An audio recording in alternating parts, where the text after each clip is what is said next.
Assalamualaikum warahmatullahi wabarakatuh. Perkenalkan, nama saya Dimas Satriwibowo, NIM A5102100182. Saya akan mempresentasikan LKPWN 3, yaitu prosesnya. Langkah 1, mengidentifikasi masalah yang ada di sekitar. Deskripsinya yang pertama adalah tercemarnya air yang disebabkan kegiatan pertambangan. Kedua, rusaknya ekosistem berupa daerah resapan air. Langkah 2 adalah menentukan topik yang dipilih. Deskripsinya yang pertama, reboisasi pada daerah bekas penambangan. 2, melakukan pengolahan limbah dengan benar.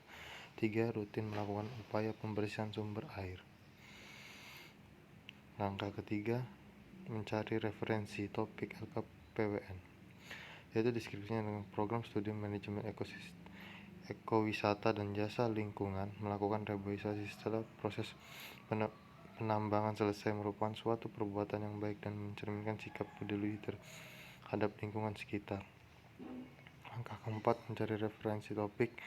Dengan melakukan reboisasi itu menunjukkan bahwa seseorang memiliki kesadaran akan keseimbangan yang merupakan salah satu pengamalan dalam sila dan norma yang ada di Indonesia. Langkah kelima, yang mencari sumber referensi, itu reboisasi adalah penghijauan hutan kembali dengan menanamkan tanaman pada hutan yang sudah tidak terdapat pepohonan karena kebakaran hutan, penebangan secara liar, dan lain sebagainya. Mayoritas para ahli berkata yang kesimpulannya, reboisasi adalah pemulihan lahan kritis dengan menyesuaikan jenis tanaman untuk meningkatkan kualitas makhluk hidup serta membangun kembali ekosistem alam serta mencegah dampak pemanasan global. Manfaat reboisasi adalah penghasil oksigen dan penyerapan karbon dioksida.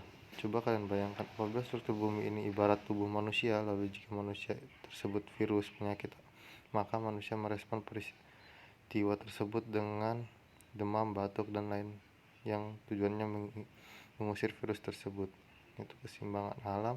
Tujuan reboisasi berfungsi sebagai keseimbangan alam yang seimbang, menunjang komponen kehidupan makhluk hidup di dalamnya. Mencegah bencana alam, yaitu bencana alam alami dan bencana alam akibat ulah manusia. Bencana alam yang alami contohnya adalah gempa bumi, tsunami, gunung meletus, angin ribut, dan badai. Bencana alam akibat ulah manusia adalah banjir, tanah longsor, kebakaran hutan, dan lain sebagainya. Reboisasi dapat mencegah bencana alam karena ulah manusia seperti banjir dan tanah longsor. Pencegahan banjir melalui reboisasi adalah air tanah akan diserap oleh tumbuhan sehingga debit air yang terjadi di daratan akan berkurang karena penyerapan tersebut. Mencegah global warming. Pengertian global warming merupakan istilah pemanasan global. Pemanasan global terdiri karena naiknya suhu di permukaan bumi akibat terjadinya kebocoran lapisan ozon di atmosfer bumi. Dampak dari pemanasan global adalah suhu di permukaan bumi menjadi naik.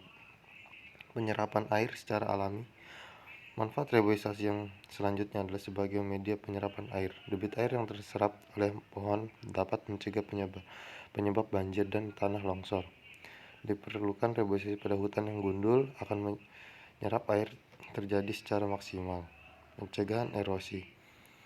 Pengertian erosi adalah pengikisan tanah oleh air akibat dipengaruhi gravitasi. Erosi dapat mengakibatkan tanah longsor.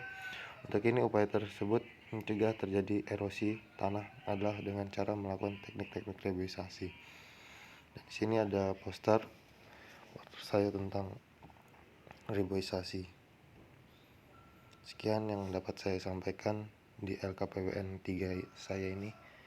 Wassalamualaikum warahmatullahi wabarakatuh.